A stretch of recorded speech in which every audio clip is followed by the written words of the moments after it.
और चलिए दूसरी खबर आपको बताएंगे राममय छत्तीसगढ़। इसके पहले आपको बताते हैं दंगल में किस तरह से खाप जो है वो मचा हुआ है, वो भी हम आपको बताएंगे। लेकिन सबसे पहले आपको बताते हैं कि आखिरकार छत्तीसगढ़ में राममय जो है वो हुआ है।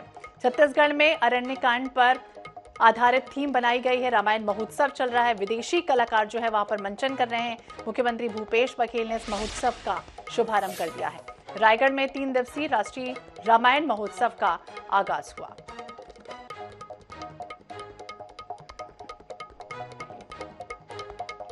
तो छत्तीसगढ़ के भांचा राम के ननिहाल छत्तीसगढ़ में 3 दिवसीय राष्ट्रीय रामायण महोत्सव की शुरुआत हुई।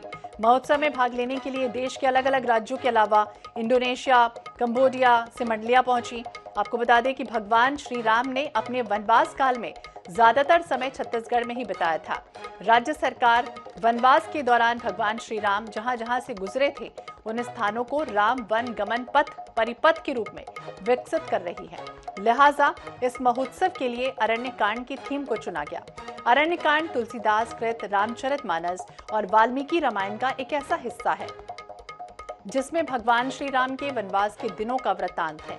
इसमें माता सीता और भाई लक्ष्मण ने भी उनके साथ वनवास किया था।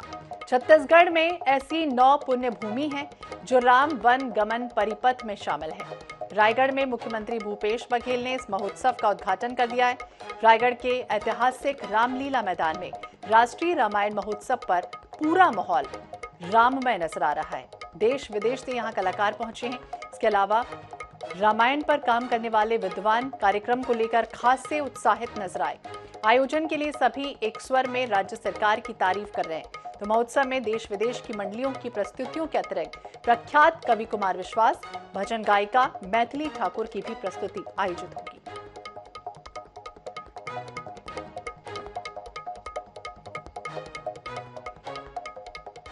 यदि राम आज मर्यादा पुरुषोत्तम राम के रूप में हम देखथन तो हमारे छत्तीसगढ़ के बहुत बड़े योगदान काबर की 14 साल में 10 साल हमारे छत्तीसगढ़ में गुजारे हैं और ये 10 साल में बहुत कुछ भगवान राम से हम सीखे भी हैं और यहाँ के ऋषि मुनियों से, यहाँ के परंपरा से और यहाँ के रीति रिवाज में लगातार रहे से भगवान राम मर्यादा पुरुषोत्तम बने। तो निश्चित रूप से छत्तीसगढ़ के कुछ न कुछ अंश भगवान राम में भी उनका व्यक्तित्व में उनका चरित्र में भी देखे मिलते।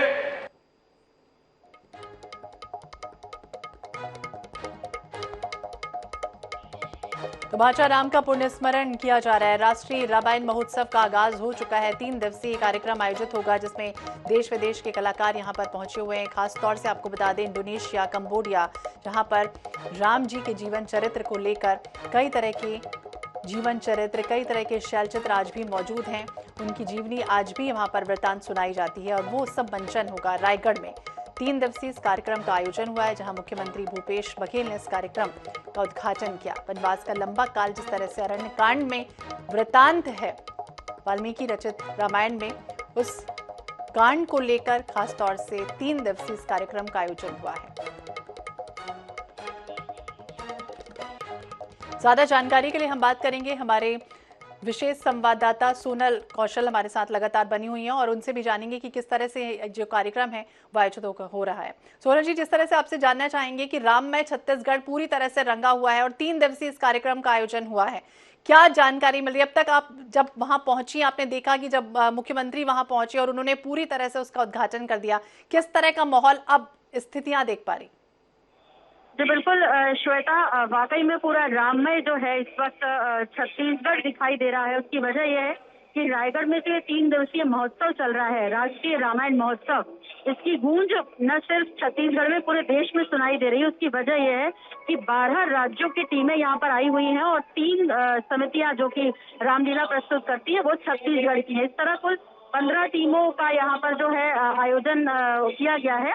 साथ ही साथ कंबोडिया और इंडोनेशिया से भी टीमें आई हुई हैं, क्योंकि वहां भी जो राम है, भगवान राम और उनकी संस्कृति है, जो हमारी संस्कृति है, वो झलक वहां साफ देखने को मिलती है। और ऐसे में इंडोनेशिया भले ही मुस्लिम बहुल देश है, लेकिन इस बीच ये सब देखने में मिल रहा है यहाँ इस आयोजन के बाद कि राम के नाम पे भले ही कितनी राजनीति होते रहे, लेकिन छत्तीसगढ़ के आज के इस कार्यक्रम को देख के कहा जा सकता है कि सब एक और सब पूरी दुनिया एक सी नजर आती है।